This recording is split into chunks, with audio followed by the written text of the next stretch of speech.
Baseball is the greatest game in the world. The tribal chief, the head of the table. DraftKings podcast host Jared Carrabis. Acknowledge him. The best ever. If I wanted to, I could have played professional baseball. We're going to talk baseball. Wow.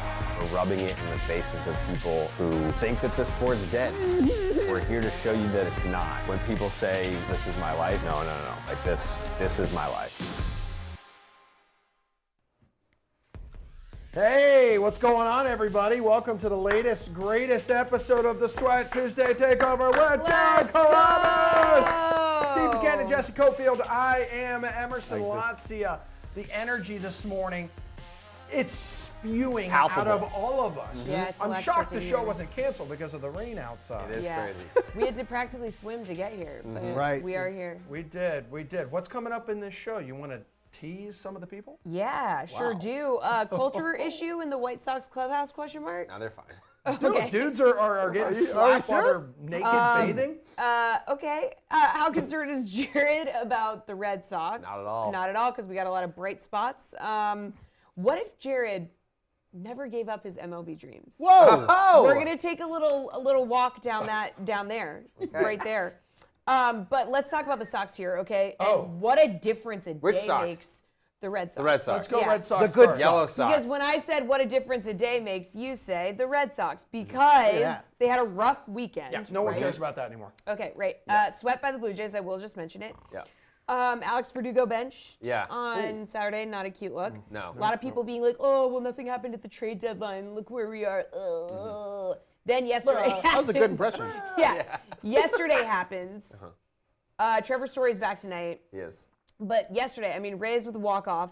How are we feeling? That was electric. It should have been Yeah, it was. 2-2 going into the 10th, and all of a sudden, bam, Bam. bam. Bam. Steve, you saw my tweet after the game last night? Yeah, I have alerts. You do? No, that's not true. I made the Eddie Guerrero comparison. I don't know that you guys are going to get this reference. Eddie Guerrero, his whole thing was lie, cheat, steal. And he would do this thing where, like, the referee would be knocked down, and then he would take a steel chair, and then he would whack it on the ground and then throw it at the other guy. Love The that. other guy would catch it, and then he would pretend like he just got hit with it. and the referee would be sneaky. like, oh, you hit him? All right, disqualified. Eddie wins. That's basically what the Red Sox did last night. I felt like it was a lie, cheat, steal type situation. That was like was it Arias? Yes. Arias with, like, I mean, the dude, it was a full swing. That should have gone to the 10th last It was a night. full swing. Like, we should not have been in a situation where the Red Sox had a walk-off grand slam. But very interestingly enough, Pablo Reyes is one of two guys that was kind of on the chopping block because, like Jesse said, Trevor Story's coming back tonight, and one of those individuals has to go between Yu Chang and Pablo Reyes. How do you DFA Pablo Reyes after a night like that? He basically secured his job in one game. What do you have, a double? He stole second, advanced to third on a throwing error, and then he hits a walk-off grand slam, and then you're going to tell that guy, hey, thanks, see you later, bye. It was also only his 7th career Yeah. home run, his first since 2021, his first grand slam, and his first walk-off homer. Yeah. So he must have been feeling the pressure because he's like, well, it's been a minute, but the time is now. I think the last time he hit a home run, it was off John Lester, who's been retired for quite some time. Yeah. Yeah. Now, as the only person in the studio who was at that game last night, I should be the other one really reporting on it. And I have there a is- question, though. You No. were at the game, I was. and I you're was. feeling, are you like okay this morning? Because I know you had a lot of hot dogs. I did. I sucked down quite a bit of glizzies last night, Steve, with some French fries and peanuts, a Coke Zero, and a Smart Water. You love Coke Zero. I really do. It's a problem. Fun fact, though, right as the magic was happening, the walk-off grand slam, I said, well, this has to be some sort of history, right? Turns out it was. Pablo Reyes collected 3+ hits last night. He scored 3+ runs, had multiple extra base hits, stole a base hit, a walk-off grand slam. No other player in freaking Major League Baseball history has done all of that in the same game. The guy is an absolute legend. You don't need, Red Sox, you don't need Shohei Ohtani when you have Pablo Reyes on your roster. The way you just set that up sounded like you were reading it from a note card. Yeah. You're like, I thought that there must be history. And I was, pause, right. Yeah, right? It's like, prompter, move, Yeah. next line, please. Yeah. I think he's also the first player in MLB history to throw a scoreless inning followed by a walk-off grand slam in a 24-hour window. It's perfect. That's something. I think that's Wow. true. I think that's a real stat. Jared, though, you have to be feeling confident right now with Story back tonight, Sales back Friday. Yeah. Whitlock, I believe, is back on Sunday. Tanner Houck is due to return very soon here. Are we thinking the Red Sox are about to put themselves in a position to make a nice little push here? You're 5 games back of that final wild card Steve spot. looks like he doesn't think so. I'm going to make another wrestling reference right now. Go ahead. There's no one who likes it more than that guy. He's going to have to change his pants. Making the playoffs, Steve, that's like winning the undisputed Universal Heavyweight Championship. Yep. Not finishing in last place and finishing ahead of the Yankees in 4th place, that's Seth Rollins' world title. heavyweight title. Yep. Like, I still think that just finishing ahead of the Yankees this year, that's worth like the secondary runner-up title. Yeah. Making the playoffs, that would be the undisputed Universal Heavyweight Championship of the world. I think they're just going to be the heavyweight champion. I think they're just going to win the secondary title, which is I think they're going to finish ahead of the Yankees. I don't see them finishing ahead of Toronto, especially their schedule coming up. I think they have like 7 games against Houston. Yeah. They got the Dodgers coming in for a weekend series. There's a bunch of games against Baltimore still, even though they're falling apart. I mean, at least from like a PR The standpoint. whole month God. of September is essentially the AL East. Yeah. At least we're done with Toronto, though, I think. Yes. You've got some games against the White Sox mixed in there, too. But, yeah, there's a lot of really good teams still left on the schedule. At this point, I'm just trying to finish in 4th. I just don't want to finish last. Okay, Steve, that's such a Steve, is that the loser best we thing. can hope for? I mean, the problem is that there's a lot of teams in that wild card race that are getting hot at the same time, right? Like Toronto had that nice series against us, obviously, put them back in the mix. There's a nice team in Seattle that's kind of playing well all of a sudden. They're dead. What do you They're mean? dead. Really? What are you talking about? They're dead. Why? They're just not good. They're not good this year. They're like 3.5 out of the last wild card And spot. and when J-Rod goes, Seattle Jared goes. says they're dead. J-Rod's been eaten up. That's y'all's dude for the Mariners. They're Just dead. feels like out of all those teams kind of outside, Steve, that Yeah. the Mariners may be in best position to like make that push and actually make the push. Yeah, we'll talk about it later. There's another segment coming up. Yeah, we got Oh, another that's segment right. coming up. Wow. Yeah. That's a great tease you had there. Big time. Thank you. A sweet chinchilla. You know, the Yankees and Red Sox have never finished in the last 2 spots in the AL East before, and it feels like that is a strong possibility. That's that probably happens. going to happen. Yeah. Yeah. Just a matter of You like that, don't you, Steve? I mean, you're a host. You should know this stuff. Yeah. Which I do. Mm-hmm. Jesse, next question. I thought you were going to read that one. Okay, moving on. I asked the first one. Was not the most important game of the weekend, but Boom, boom, boom. Jose Ramirez knocking out Tim Anderson, right? Yeah, so Ramirez was quoted as saying after the game, I think he's been disrespecting the game for a while. I was telling him to stop doing that. After he tapped me really hard, more than needed, he said he wanted to fight, and I had to defend myself. Yeah. I mean, if you watch the video, I was shocked that punches started being thrown after Yeah. that. It was very, It was innocuous. It was like nothing. Yeah, I don't think that it was a situation worth fighting about, but I went from kind of like praising Jose Ramirez to being like, someone please help Tim Anderson. Yeah. Someone please help this man.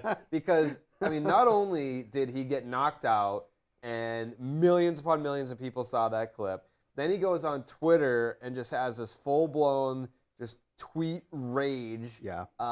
And then, did you see the Yasmani Grandal story yesterday? Slapped him. Yes, dude. Yeah, so I guess like Yasmani Grandal like wanted to. This is all like hearsay at this point, but it was reported yesterday that Grandal wanted to go home a day early before the All-Star break, and then Tim Anderson said if he wants to leave, this is paraphrasing, then I'll buy his ticket for him.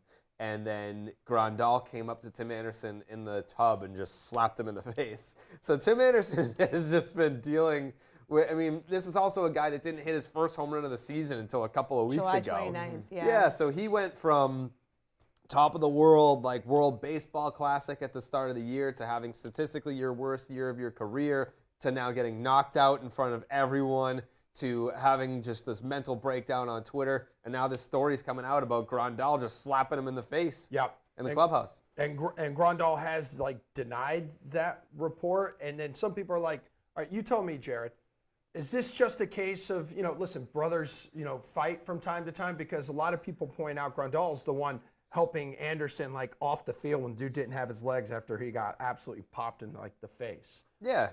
I mean, there's definitely some of that. Even, I can tell you, even in like 2018, like the Red Sox, it was their winningest season in franchise history, and there were still like, when you're not winning, that stuff gets out. When There's you're winning, fisticuffs it's sometimes. kept behind closed doors. Like there were, people pick fights with each other on teams that are really good. But when you have a situation like the White Sox, when the team is a dumpster fire, then heads are going to start to roll, and that stuff leaks out because everyone is just so angry with each other. Yeah, Steve, what did you think of that whole situation? I mean, Anderson definitely was the one provoking it. Like, he's the one that put his fists up first. Sure. It wasn't Ramirez that did so. And Ramirez just popped him. And then Anderson absolutely had no legs underneath him. They had to help him off the field. Yeah. Like, it was just such an embarrassing display for the guy who started it all.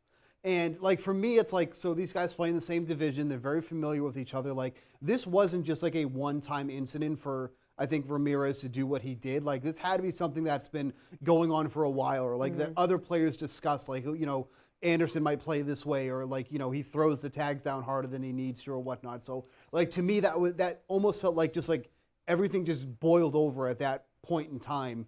And that's what ended up happening. But now it's just like, this is going to follow Anderson around for so long now. Like, not only is your team been a catastrophe, his season has been even worse. Now he's the guy that just got knocked out on the field, and like that's gonna follow him around. So like, you literally could not have drawn up a worse year for Tim Anderson than this year. Like Jose Bautista has one of the most iconic home runs in Major League Baseball history, but like more people associated him with getting punched in the face by Ruben 1,000%. Odor. Well, that Like, Tim Anderson doesn't have that moment. To be like, well, I remember Tim Anderson for, like what? Like, what do you remember Yeah. Tim Anderson Yeah. for? You're going to remember him for getting punched knocked in the out. face. Knocked the F out. Yeah. And That's it kind what of it got was. us thinking, that whole situation, because that was kind of like a mean, like, right hand right there from Ramirez. It was lucky. It was a lucky land, though. Okay, but so we That's fair. thought we'd come up with a little game called Who Could Jose Ramirez KO? Oh. So we're going to stay current here. We're going to stay current. We're going to start with Jake Paul, okay? No. Who just beat, I put that in quotation marks, former UFC vet Nate Diaz, who was looking like a bag of milk. Yeah. You don't think Jose Ramirez could knock him out? No? Jake Paul does not get the respect that he deserves. Oh, And okay. He doesn't. Yeah, he what- doesn't. what- I Jake mean, Paul doesn't get respect. I respect Jake Paul. Okay. I think if he fought like the number one like top boxer in the world, that it wouldn't go well. that's but what I'm like saying. against anyone else walking down the street, against someone that doesn't have like fight experience besides knocking out Tim Anderson with what Emerson calls a lucky punch, I think he actually called Jose Ramirez a wuss. Okay. But I It's think kind of a lucky punch. yeah. I mean It's okay, but sometimes it takes luck to knock somebody out. Steve, you laughed at that. So do you think Jose Ramirez could knock out Jake Paul? No. I mean, What situation are we talking? Like in the ring here? Are we talking in that situation? a scrap. I don't know. We're just talking about like not like, oh, you're preparing for a Yeah. fight. Like Okay. I'm not talking about in the ring. I'm No. talking about like Answer's no. two people get into it and then can't do it. someone A throws a scrap. punch. Yeah. Melee. can't Jake do Paul it. plays for the Miami Marlins. Yeah. And the Guardians, there's a brawl. Yeah, no. Jake I Paul will runs say out though the field. that like, when you watch somebody punch, you can tell if they know what they're doing or not. Yeah. Tim Anderson didn't look like he knew what he was doing. Ramirez kind of felt like he knew what he was kind of doing. Like, I thought it was the other way He had a clean around. swing. I Yeah. thought it was the other way around. Yeah, like 'cause Tim the way Anderson, like and also the umpire is Everybody just like can do this. This is like But, you like, see this in a movie. You see this in he like does, a. but like some people that like don't square know. up, it's like you've never actually done that in a He was combat squaring up situation because before. he was like, ooh, ooh, ooh, and then he was like punching like this, like I would venture to flat-handed. guess that was not the first time that Tim Anderson has gotten into a fight before. Probably the same thing for Jose Ramirez, Probably but not. I mean, Tim Anderson looked more polished from Yeah, like a, yeah, I like immediately they set up and shout out to the umpire. Gonna give the umpire like some love there because he's just Get like out of the way. separate. He's like, all right, F it, dude, just Yeah, go. you guys wanna like, go? You Go. two go. Yeah. But yes, Anderson sets up and I'm like, oh, my money's like on him, like immediately, and goes at him with a couple jabs. I think there's a hook in there, misses. But then Ramirez is the one who just lands the lucky punch. All right, so how I about- just rewatched it. They're both actually kind of clean.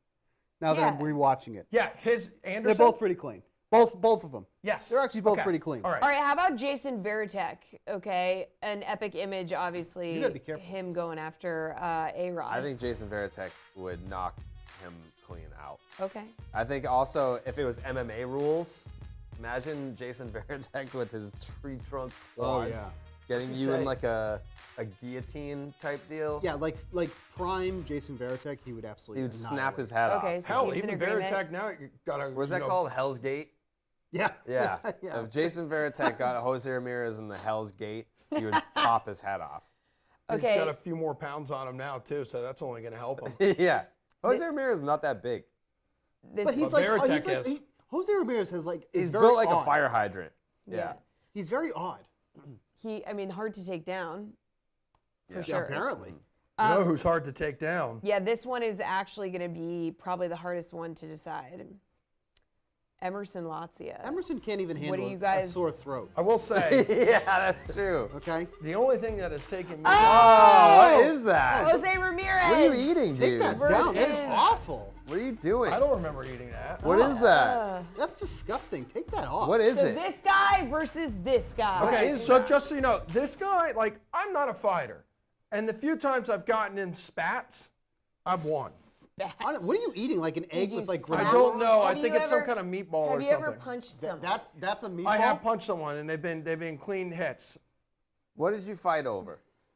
Well, Yeah, we'd love to know. Yeah. What Did was someone, the, like- what was there the root of was the now spat? there was Bump your there were glizzy at a multiple bar. situations A that glizzy? mainly happened in college. It's just ish Someone slapped a talking, glizzy out of your and hand. Frat you don't, bros yeah, being you don't really frat remember bros. what you fought about. But in the end, One frat bro was like, "That's my keg, bro," and the other frat bro was like, "No, dude, you can't do keg stands on my keg without my permission, bro." Yeah. And then Emerson was like, "Let's take this outside, brawler," and then they fought like this. no, dude. I gotta be Straight honest up though, I punches. never want to see that picture again. Yeah, that Yeah. picture makes me uncomfortable. We Yeah, should that's an leave it awful up, picture. though. We Yeah. should leave it up for the rest Samir of the show. says it's from Waste Management. Yeah. No, it's, That's it what it says looks like. gather on the green on your hat. Yeah, because I support the company when I'm out at Waste Management. Waste management. That's what it looks like they're serving. That All right, looks let's disgusting. talk Yeah, about so White Sox anywho, really no, quick before we I go. knock him out. We all agree. Okay. He's not knocking me out. We all I knock agree him that out. Emerson would be in the hospital Yeah. Correct. immediately. His second time in an ambulance this year. Bundle. He might not make it to the hospital. Sa sa sa. All right, do you want to ask about the White Sox? Let's go. You haven't asked a single question. That's Because, true. dude, I'm focused. All right, so before we wrap up the segment, though, here, Jared, and we're going to continue to beat up on the White Sox here, but you had Ken Middleton. So he's the one who was talking smack, right? He was talking smack about his former team. White Sox traded Gets into to the me. I mean, Yankees, I right? It's like- I think if you're just telling the truth, that's not talking smack. Right. Yeah, which, so By the he way, said, Lance Lynn went on a podcast and basically confirmed this. yes. Oh, he said it's So true. here it is. So Middleton was traded from Chicago to New York during the White Sox sell-off like last week, ripping into his former club in an interview. So among the accusations were, and you can see there was a quote behind this, the team has, quote, no rules or guidelines to follow because everyone is doing their own thing. And there were, quote, rookies sleeping in the bullpen during the game, as well as players missing meetings and pitcher fielding practices with no consequences. I don't know. Lance then I Lynn did believe- corroborate the claims. You're right. I believe Jesse Rogers went on ESPN yesterday Okay. and named names. Oh. And Oh. Yeah, he Oh, said Moncada. well, that's probably not great. Who else did he say? I haven't heard this. Okay, yeah. Like he went on ESPN radio and was like, yeah. I think Moncada was Grandal. Grandal was Yep. one of the guys too. So he's been, Yasmani Grandal has been at the forefront of a lot of drama within Jared, the White Sox. That's some scorched earth, like naming names. Yeah. you've kind of seen it in the Red Sox in the past. You have it as well, Steve. Like cultural issues could rip apart a team just Weren't as they, like, quick as drinking in the on-field issues. clubhouse Yes, one Correct. year? Yeah. and like, But it makes sense because like before this trade sell-off and like before the season started, like it was such a loaded roster. Like Yeah. they should have been easily like winners of this division. I think they were like they were the biggest favorite to win their division in the American League, second in the entire league overall, besides the Dodgers. But it's like there's no reason why this team shouldn't have been a contender. And then as more and more of this stuff comes out, it's like, well, this is exactly why they're not a contender, because they can't even play as a team. They can't even get 26 guys in a room and play a game of baseball. And we're talking the AL Central here, like the weakest division Without in a baseball. doubt, yeah, Whose without a first-place doubt. team, I mean, update, just only has 2 more wins than the last-place team. The Twins in the have no AL East. business leading any division in Major League I Baseball. also hearing some of these accusations, like I played a college sport, which is obviously not on the same level as a professional sports team, but sell like I yourself played a short. D1 college sport. If we missed a meeting, like we would have been, we would have been in so much trouble. The whole team would have been punished. Like the idea that dudes were just not showing up to meetings or doing stuff like that and nothing was happening to them is wild. It's And amazing to rookies. I think. think they said rookies were Yeah. also like not. Yeah. It's like, what? It's amazing to think that a team that is no longer run by Tony La Russa is actually worse off without him. Yes, Yeah. right? The Like next this is year. something, you nailed it, Steve. This is something I would expect out of this White Sox team last season. year. Yeah. Tony La Russa, you know? Sleep Well, at the they wheel. were obviously pretenders, but do we have any contenders that we can talk about? Oh. So, quick break here. We will talk Steve fringe teased us. playoff teams that perhaps An hour ago. could make a push for the postseason here. So, we'll be right back. Okay.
Welcome back to the Sweat Tuesday Takeover with Jared Carabas. You are looking at the AL wildcard standings. Yeah, man. Yeah, we can't really see it. It's pretty far away from us. We're all We all need squinting, glasses, yeah. looking at the graphic. Hey, right- Oh, there we go. I can see There we that go. one. It's behind us. That's fantastic. Okay, so Jared, Steve, we're just gonna roll through here, talk about some of these teams that are kind of on the fringe here, talk about their playoff LA's not hopes. making it. Okay, well, Steve, we were talking earlier about the Mariners. Yeah. And you were like ready for this conversation. Yeah. So what do you think? So Jared already said that they're not going to make it because Yeah, they stink. he said they're They are literally exactly the same team as they were last year. Yeah. The hitting is not very good. Stop. Listen. The hitting is not very good, but the pitching is elite. And that's the difference. That's why they got as far as they did. So it's not like that they're hitting the cover off the ball because they literally have like their entire roster. If you go up and down, not that I'm a big like batting average guy, but I don't think there's anybody hitting over 300 in that lineup. Nor was there last year. They traded their closer, Steve. Okay, but they're They don't have a closer. But here's the no, they do have a closer. That was the benefit of being able to trade him because they have such an elite bullpen that they literally have like 2 or 3 other guys that can sit up, do it. That's why they have Munoz do it right now at this point. Well, he's nasty, yeah. But wouldn't you agree that if the front office believed in this team that they wouldn't have traded their closer?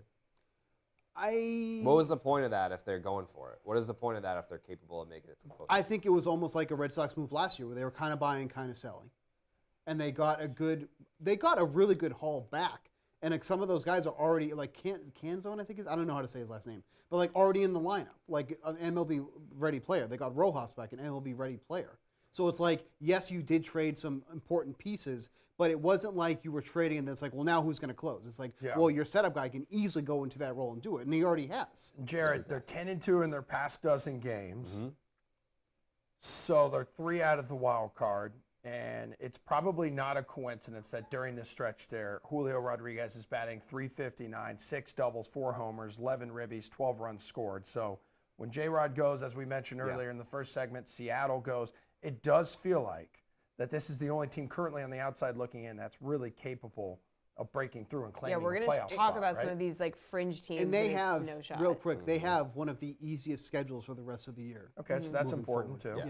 Yep. And like Steve said, like their pitching is their backbone. Like that's their major strength, and that's usually is what is going to carry a team into a playoff spot when you're X amount of games out and you've got 50 games to go. Well, then we have Yankees 5.5 games out of that third wild card spot. Yeah. Trailing Mariners, trailing the Red Sox, losing on Monday to the White Sox. I mean, it's just The day disaster after like, disaster. Yeah. was The the fact that bad they team. lost to the White Confirmed Sox. bad team. I mean, like I wonder what the odds were to have the White Sox win that baseball game yesterday. Not Coming good. off all the drama going up against Garrett Cole, I mean that is quite the hill to climb. But even Aaron Judge, like since coming back from his injury, he had a double last night. I was actually surprised he tagged up. He went second to third, and there was like a lazy fly ball to center field. And my first thought was, well, Judge is on second. There's no way he's going to tag up. And he actually did. So, I mean, the foot must be feeling like a little bit better. But the foot that he says may toe. just never heal ever. The toe. Yeah. So, I don't know. If he's not hitting, the Yankees have no shot. Yeah. I still don't think they have a shot. Like Carlos Rodon just went on the injured list, and Luis Severino should just go away. Yeah, the team is awful. It's an awful team. And Steve, like they're about to start a 9-game swing away from Yankee Stadium. Yeah. They got Marlins, they got Braves. Like Yeah, they got a brutal it's schedule. Brutal, yeah. Sox. Yep. Yeah. Yep. But I mean, to be fair, like this team just looks like they look dead in the water, right? Like there are some teams that you watch, White Sox, maybe not yesterday, but on a normal basis, that just look like they have nothing. And like, I'll give credit to Aaron Boone, like he's doing whatever he can to try to get this team going. Like, say what you want about the theatrics of yesterday, but like I would so much rather my manager out there doing stuff like that than just having a manager out there who just is sitting on the bench and just riding out his contract until the season's over. See, I think he's out there doing that, Steve, because they're out of it. I don't think he believes that they have a shot. The team No, is I think he dead actually and does decrepit. believe that they have a shot. I don't think you're out there Everybody- with those I antics mean- if that's the case. Garrett Cole the other night, he literally was like talking about making the playoffs. He said it's doable. Mountains are different sizes. Oh, that's Like we true. can climb this mountain. He's not wrong. Yeah. I mean, they All are mountains are different sizes. mountains are That's- different sizes. That's a fact. The goal is just to get to the top, so whatever it takes. I mean, Well, how if big you're of a a mountain are they professional climbing? athlete, though, and the press is in your face asking you, obviously you're going to say that. You're not going to be like, yeah, season's over. Have you seen his, You don't his say locker every room mountain is the same rah-rah size. speeches? Right, exactly. No. I think not where good. they're right Really? and where they're wrong is, do the Yankees have the talent to be a playoff team? Absolutely. But we've seen years ago. the sample size being 4 months, and the guys that haven't gotten going are not just going to start hitting. Like Yeah. Josh Donaldson is not going to come back and be MVP Josh Donaldson. Gleyber Torres is not going to be 2019 Gleyber Torres when he hit like 40 home runs or whatever. Luis Severino, Anthony Rizzo. Like, I don't know what's going to happen to him. Like, I feel bad for him. But Luis Severino, 2018, 2019, the guy was a beast. Now he's the worst pitcher in baseball. So it's like, yeah, like on paper, we have a really good team. But I think we know what we are now, and that is not a playoff team. And we kind of already touched on the Red Sox earlier in the show, but essentially we think they'll finish higher than the Yankees, but they're not going to make the playoffs. Yeah.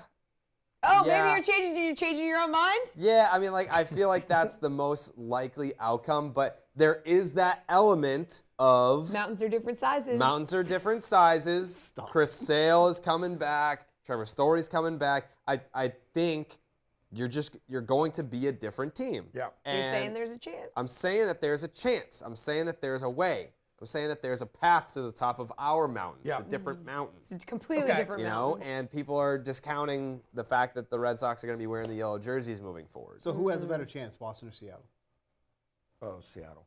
I don't know. Jared's feeling It's the close. Red Sox. Yeah, are- yeah, It's you're close. the one- you It's mentioned- close, but like, so I feel like I'm putting a lot of stock in Chris Sale and Trevor Story coming back. Which And Chris that Sale, being- you know, to stop. you Putting, can't depend on him. Yes. But when he's out there, I feel confident. I Until think he- if he's able to take the ball, I'm confident in Chris Sale. It's more or less like, am I confident in his ability to stay Yeah. out there? Not so much. I honestly think that he should be in the bullpen, if I'm being brutally honest. Well, That'd he's be just going to great. be an opener. I mean, hell, it goes back to the last World Series they won. You know, with him popping out of the bullpen. No, there, but I think winning like the that's thing. where he would be most effective. Yeah. Like I really think that that's where his role should be. They're going to put him in the rotation because they really need him in the rotation. But like in a perfect world, he's actually probably better suited for the bullpen for this year. Okay, so Jared, your confidence rising in the Red Sox. What about in the Cubs? I mean, they're in the thick of things. Three They've won games, about 6 straight 500. They series? just so last night they get throttled by the Mets. They fall out of a playoff position. I think they're just one game out of the wild card in the NL here. So, contender or pretender in Chicago? I tweeted the other day that I think the Chicago Cubs, I like their chances out of all the teams that are currently not in a playoff spot, and I included the American League in that as well. Okay. Out of all the teams that were not in hold of a playoff spot at that point, I feel the best about the Chicago Cubs. You look at the run differential. I think they have the best run differential out of any team in their own division. You know, you look at the wild card, but they're also still in the division race as well. Yeah, they're like 1.5 games behind the Brewers. Yeah. Yeah. Yeah, and I think the Brewers and the Reds were tied going into play yesterday. I think they both won. They both won. Okay, so we're still tied there. But yeah, out of all the teams that are playoff hopefuls, I like the Cubs the best. I mean, a lot of that depends on Marcus Stroman, and you know he went on the IL with the hip. But Justin Steele, Dude, he's absolutely He's so good. legit. Yeah. Because, I mean, Steve, the offense is solid, pitching better than you've noticed. Yeah. Especially because of Justin Steele. And the division in that league, it offers opportunities for the Cubs. So right. So here's what, and Jared was kind of hitting on this. This is the difference for the Cubs that any other team doesn't have. They have 2 realistic paths to make the playoffs. The other teams don't. NL East is basically wrapped. Yeah. Right? There's no chance of catching the Braves. The NL West is getting there. We're not there yet, but that's, you know, the Dodgers are starting to really kind of pull ahead, whereas the Central is still pretty much up for grabs. So the Cubs actually have 2 different ways that they can make it into the playoffs where other teams don't. Like the Phillies, it's the wild card or nothing. The Padres, it's the wild card or nothing. Like there's no real other way for them to get in where the Cubs can, and I think that's a difference for them. I don't know if I am fully on board that this is a playoff team yet because they've gone through such extreme peaks and valleys that it's like, granted, every team is going to go that, but these have been like extreme. And that's one of those things that, you know, if it gets late into the season and they go into one of those, you know, downfalls again, like they're just out of it. So it's like, I just feel like this team is playing like either really well or not. And I don't know if that's going to be, you know, good enough for them to get into the playoffs, but at least they can make it in 2 different ways. Over the next 3 weeks, they are only playing like current playoff team, the Blue Jays. So Yeah. at least they've got that going for them. yeah, I just like the fact that it's not that they bought, but that they didn't sell off Stroman or Bellinger, and it was an 8-game winning streak that kind of forced their hand to say Bellinger's staying. And then my question was, obviously you're not going to sustain this 8-game winning streak, but can you sustain the winning after that? And they have. And sometimes those hot streaks right before the deadline can be the worst thing that could happen. Kind of like the Angels. Yeah. Okay, yeah. guys, we have time for one more team. Yeah. Do you want it? Where do we want to go? Marlins, D-backs, or Padres? Which one of these teams do you think I has think the best D-backs chance? is an interesting one. Okay. Okay. I still think Okay. that they can make it. I think they have a good team. Like, they have a good team. They have a good rotation. They have a good lineup. They have a good bullpen. But is it going to be enough? Because they really are most likely wild card or nothing. If they were playing in like the Central, they're in without a doubt. Like they're absolutely going to make it. But they're playing in that NL West where the Giants are playing better than I think a lot of people expected as well. I think they might just squeak in there, but it's going to be tight if they do. I mean, Jared, with a win on July 1st, the Diamondbacks were 16 games over 500 and owned a 3-game lead in the NL West. Since then, 7-22. Yeah. That's pretty brutal. Yeah, I think the comp for me is going to be the 21 Blue Jays, where you're in it the whole year, but then you're going into that last week, and it's just not enough. All right, well, we're going to talk about tonight's slate. I know we're Yeah. looking ahead to the playoffs, but All we're right. also going to talk about tonight's slate. That's next when we come back, so stay tuned. Okay, thank you.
Oh, we just have such a great time here on the Tuesday Sweat Takeover. I definitely fumbled that. The Sweat Tuesday Takeover with Jared Carabas. Emerson, you're not even on screen. Don't act like you're there. We're going to talk about tonight's baseball slate. We're going to get Jared's opinion on some of the games that are going tonight. I'll give you some daily fantasy plays, some sportsbook plays. We got it all for you here. So let's start off with a good series. Who would have thought that an important series for the Marlins and Reds here in early August? Reds took 2 out of the 3 games in the first series of these 2 games that they played back in the month of May. We got Braxton Garrett going up against Luke Weaver tonight. Weaver has 2 quality starts through 19 starts this season. However, they always win. They always win. When he faced the Marlins, only 1 earned run allowed, but only went 5 1/3 innings, so didn't get the quality start in that one there. But Miami has been one of the lowest scoring teams in the second half since that All-Star break. As of yesterday, they were tied with the Athletics for the lowest amount of runs scored in that period of time. What are your thoughts on this one here? I mean, you're obviously going to be looking at the Cincinnati Reds starting pitching. It's been their Achilles heel the entire time. I don't know if you saw the interactions that I had with Reds fans on Twitter, but after the trade deadline, I said probably the most, outside of maybe the Orioles, like they got Jack Flaherty, which was great and all, but I feel like they could have done more. I said the Cincinnati Reds, like you have a glaring issue. It's your starting pitching. You mentioned Weaver. His ERA is probably what, like 7 at this point? I think it might be. Yeah, it's close to 7. But they still win the games that he goes out there and blows up. I was like, the Cincinnati Reds need more starting pitching. Reds fans battled back against me and said, well, in the month of July, we have the 4th lowest ERA in the National League for starting pitching. They proceeded to give up 36 runs in the next 24 hours after I said that. So, it's almost like let's see what happens here. It's almost science. You have the Miami Marlins who don't score runs. Then you have the Cincinnati Reds who all they do is give up runs. What's going to happen? We didn't get to it in the last segment. Out of these two teams, who is more likely to make the playoffs? So the Miami Marlins, they don't get enough credit. They've hung around the entire time. Yeah. Like the run differential is not great at all. But the Cincinnati Reds, I feel like they've got a little bit more juice in the tank where you can see the young core meshing with the veterans on the team. Yeah. And the path, I think, is probably easier for the Reds to get into the postseason. Let's go to Astros and Orioles. Really good series coming up here. Really good pitching matchup going tonight as well. Framber Valdez going up against Grayson Rodriguez. Obviously, Rodriguez has been the story for the Orioles in the second half, really since being recalled in early July. 3.57 ERA with opposing hitters hitting just 195 against him with a 238 WOBA since being called back up from his second stint in the minors this season. Fun fact, Orioles bullpen has not allowed a run in the month of August. 17 1/3 inning, they have not allowed a run. That bullpen, which is pretty impressive here. Obviously, the Astros have been playing well. Orioles are playing out of their mind right now. First team to 70 wins, I believe it was, as of yesterday. And what are your thoughts on this one? My thoughts are that this is an ALCS preview. Yeah, sure. Yeah, I feel like this is these are the two top dogs in the American League. I know, all due respect to the Texas Rangers, but losing Josh Young for I think 6 to 8 weeks, that's a big blow to them. But you're looking at the two most complete teams. Yep. And I even use that term kind of loosely because we just talked about the Orioles rotation. I feel like that's something where they've gotten by. It's good enough. Yeah, it's good. It's not going to blow you away. Yep. But it's good enough. But when you talk about the bullpens, you talk about the lineups of these two teams. They play good defense. Yep. This is going to be a very exciting series. I don't think that any one team has the edge over the other. Obviously, you've had the Houston Astros have been battling out with the Rangers all year. The Orioles have overtaken the Tampa Bay Rays. But these, I feel like, are the two teams that have the most staying power in the American League. Padres and Mariners, two teams that are on the brink of a playoff spot. Padres are still kind of hanging around in that wild card spot. I think they're only 5.5 games out at this point. But a brutal loss last night. They had a 5-0 lead after 3 innings against the Dodgers. The next half inning, they proceeded to give up 8 runs after that and would lose that game 13-7. So just an absolutely damning loss to them last night. Tonight, you got Nick Martinez going up against Logan Gilbert. Mariners have gone 15-8 since the All-Star break, whereas the Padres are just barely over 500 in that same span. This should be a really fun series nonetheless. Two very talented teams going up against each other, but this obviously feels like it means more for Seattle to keep that momentum going, and the Padres are really just trying to play catch-up. Honestly, I feel like two teams in completely different areas in their playoff hunts. For me, I see the comparisons. Like I see two teams that going into this year, a lot of people were like, "Oh yeah, we could pencil the Mariners." The Mariners are obviously going to go back. Like all their young starting pitching, like they're going to take a step forward this year. They have a superstar in Julio Rodriguez. They've kind of like picked some pieces around Julio to have a good offense. Hasn't worked out that way. With the Padres, we all know what the Padres have been going through this year. They've added a bunch of superstar players, and it hasn't worked out for them either. They're still under 500, I believe. So, it's two teams that are fighting just to be in the conversation, to be in the playoff picture. Yeah, it's a perfect way to put it. Two teams that I think know where they're at. They know how much time is left. It's going to be a closely contested series. But again, going back to the San Diego series against the Dodgers, I don't use the term rivalry with that anymore because I think they've played each other 42 times in the last couple of years, and the Dodgers have won 32 of those games. Something like that. It's crazy. Well, like it's and it's not even especially close. after the Padres put that thing about, was it Kershaw on the message Yes, board? yes. And then they've lost almost every game since then or whatever it was. Yes. Like, I know they lost the series after that, but like that almost seemed to be like an omen for what was to come for Yeah. the rest of the season. Not any good. All right, let's go to the sportsbook side on DraftKings Sportsbook. One play I do like tonight is Justin Turner. Go over 1.5 bases tonight, getting that at -115. Justin Turner going over 1.5 bases. He's done that 50 out of the 105 games that he's played on the year. He's just been an absolute power machine for the Red Sox, going up against Brady Singer of the Royals tonight, allowing a 359 WOBA to righties on the year. Obviously, there's not enough that we can say about Justin Turner, what he's meant to this lineup, where this Red Sox team would be without him in that lineup. But any thoughts on Turner going up against the Royals tonight? Yeah, I mean, he had those 4 days off. I think I was going to do a parlay last week where I was going to include him, and then ended up finding out he's not going to be in the lineup, Yeah. so that was a little bit disappointing. But, you know, for a guy that's 38 years old and Right. a guy that was kind of brought in as, you know, oh, we need to change the culture around here. Yeah. Like, that's how he was advertised. Like, you know, yeah, he's a good righty bat, but he's a leader and they need leadership. He's been way more than advertised for the Boston Red Sox this season. Yeah. I think he's on pace to have the most new career high in home runs this year. Because if I'm not mistaken. Yeah, I mean, How many is he up to right now? it might be RBI.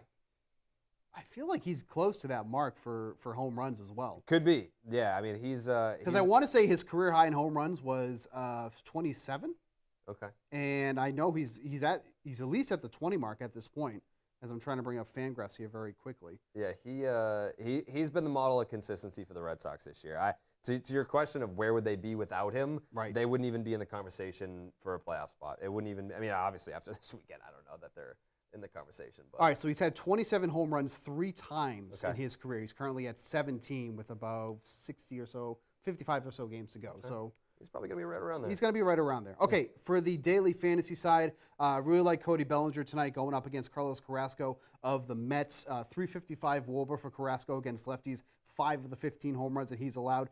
Bellinger in the second half of the season is hitting .413, 7 home runs, 26 RBI in 24 games in the second half. We're talking about how, you know, the Cubs didn't sell off. This was obviously one of the prime guys that they were able to do so with. What would have been one of the more sought-after hitters on the market, and obviously look where they are now. But I really like Cody Bellinger tonight going against Carlos Carrasco and a team who did sell off with the New York Mets. It's actually very funny when we were in Chicago. What was that, in early July, Yeah. maybe, right around that time? I was talking to Cody down on the field, and I forget how it came up, but we were talking about another player, and I was like, yeah, it's been a while since he hit a home run, though. I think maybe it was like Verdugo or something. I was like, yeah, he hasn't hit a home run in a while, and he's like, yeah, I mean, like, how can I talk? Like, I haven't hit a home run in whatever. And, you know, and then it was right after that it was just like, bam, like, flipped a switch. He's been one of the best hitters in Major League Baseball for about a month and a half now, which is really cool to see because Cody is a guy that if you get to know him, super easy to root for. And amazing, too, to think that this was somebody who was on the free agent market that, you know, people were like, well, we might give him a shot. You Yeah. know, we'll see what he can do for the ball club here. But we're going to see what Jared's going to do for us on his podcast coming up this week. We're going to talk about what's new on the pods with Jared when the Sweat Tuesday Takeover comes back. Wow.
We're back.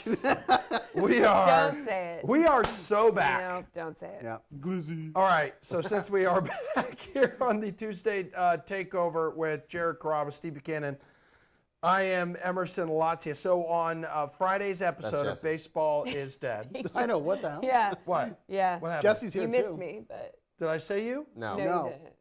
It's like yesterday on the show, I forgot your Yeah, name. he goes, Jesse. I'm starting to have strokes on the show, and Because of pneumonia. probably. Anyway, went to my cardiologist last week, and everything's pretty good. Okay, seems so like. on Thank Friday, let's bring it back in. Yeah. On Friday's episode of Baseball is Dead, Jared and the gang taking listener questions. I love how you guys have kind of brought this back. Yes. All right, need to and do it. that led to a conversation about a turning point in your life, your very important life. Wow. Let's listen to this. Oh. Crazy. My dad had a friend who had a friend that was a scout for the Baltimore Orioles. So as I'm playing Little League and everything, I'm just like, yeah, it sucks, but like if I'm gonna play in the big leagues, I'm gonna have to like start off on the Orioles, and then like eventually like I'll get to play for the Red Sox. But at least I have my in with the Orioles. Like that's like my path to playing big league baseball. And then my sophomore year, like JV high school baseball coach was the first person to be like, you're not like playing in the big leagues, right? Like, like you're like not nearly as good as you think you are to play big league baseball. So that the next year is when I had to like pivot and be like, all right, well, if I'm not going to play Major League Baseball, all right, fine. Like that's a tough pill to swallow at 16, but all right, I guess I'm not playing in the big leagues, but I will find a way to involve, like my life will be about baseball in some form or fashion. And then that's when I started my blog, was my junior year when I was 16. So it's always been a part of my life in some way. Thank God for that JV baseball coach that told me I wasn't going to make it to the big leagues, because at the time I thought it was still in the cards. So I had enough time to pivot to media at 16, which is, I mean, thank God. I mean, like, what if I pursued that until I was like 25, just like still trying. Like no one had the balls to tell me like, hey, dude, it's not happening. So from that clip, we learned that your transition to media happened at the age of what, 16? 16. 16. I Okay. love old videos and pictures of you, bro. You were a twig, and now look at you. You're just this jacked specimen. Yeah. Not me. So if that moment never happens, Jared, what do you think you're doing now? Oh God. Kelly's roast beef? Yeah, probably. Yeah, I'd probably be like, I probably would have got a job at Kowloon or something. Oh, You know, you could still aren't you do driving that. us there Yeah. after the show today? Yeah, Aren't you going there after? I'll be washing dishes at Kowloon. What is this picture of me, by the way? That's That's, just an odd picture. What? That's a good picture. That's just an odd picture of me. Yeah, that's a good picture of you. I Is think it? it's a great, Yeah. of all of us? I mean, look at Jesse looks all elegant. Emerson's just Yeah. normal. I look Jared's normal. got Look his how great glasses my on. eyebrows look. Yeah. Okay. That looks pretty That's, good. that's my biggest takeaway. They are Steve, on point. what would you be doing Wow. if you weren't doing media? I mean, when I first started here, Mm-hmm. I was juggling this job and then I was working in a warehouse full time. Yeah. I also worked in a warehouse. Hey, let's go. Hey, Yeah, I worked yeah. in a warehouse and I was fired. Go ahead. I've never worked By in a my warehouse. uncle. And one of my articles that I wrote for here, they started putting it on the Patriots website. And that was my come to Jesus moment, because when that happened, I was like, you know what? I don't know why I'm still at this place. I'm just going to go full board for this DraftKings stuff. And then, Yeah. like, I'm on a show that my name's not even included on now. Yeah. Hey, it works. Yeah. Steve, what would Steve? I just gave you. Emerson? Sorry, there's an echo in my ear. I can't Yeah, think. Glennon, what are you Glennon, doing? you left the channel open again. This is ridiculous, Glennon. Yeah, I heard you breathing in the last segment. It was very Emerson. annoying. All you're doing is breathing in my Emerson, ear, Glennon, which I well, don't hate Emerson. completely. What would you be doing, Emerson? Would you? What would I be doing if I wasn't in media? Yeah. I'd want to be a teacher. Oh my God, that would be awful. I'd be incredible. You know what's amazing is like Massachusetts just had like the best results for like the country. I know. You would bring that down And- yourself. And I'd want to be like a college teacher. That's even worse. If I couldn't cut it in media, I'd want to at least teach a little bit like about media. No, that sounds Yes, horrible. I would. I want to teach like a 500-person if class. I ever failed in media, I would just want to like tell kids how to do media. Exactly. Yeah. Right. That's what Actually, that's what I half think my that's kind of how professors being were. a teacher works. If you can't do Right. teach, Yeah, You right, teach. Yeah. Or right. coach. Yep. Yeah. And I was a coaching minor. I could absolutely coach. So what I would do is I would be a coaching minor? teacher. Who knows what the hell I would be teaching? Because I could teach multiple subjects. I was very strong at multiple subjects in school. How did you Such as? And then in the afternoon, yeah, like I'd change into my cleats, my athletic shorts. I'd fill the cooler up with some Gatorade, and I'd go out to practice. So you'd be a gym teacher. Like a potential I PE thought about teacher. it too. Yeah. If we're being Yeah. totally honest, Yes, that's what I'm saying. Because you need this enthusiasm. No. I could teach the future of the country. if we're being of totally, the country. if we're being honest, I'd be passing you on a way to go get lunch in Boston. Yeah. Yeah. That's yeah. What would you be doing? I mean, You probably. I was never gonna. I've never failed at anything, so Oh wow. I didn't need a backup. I plan. know. Hell yeah, hey, hell yeah, brother. Yeah. Yeah. Okay. Would you just play professional If you lacrosse? can't do, just die trying. No, I got too many concussions. They wouldn't let me play lacrosse anymore. Yeah, no, I was just always gonna be in media because I'm so elite at it. There you Yeah. go. I could use a guest speaker in my Actually, class. I would have been a lawyer. That's the correct 5, answer. 4, Yeah. 3. All right, that's the show. Hey, thanks for watching. That's show, everybody. Good stuff. Yeah.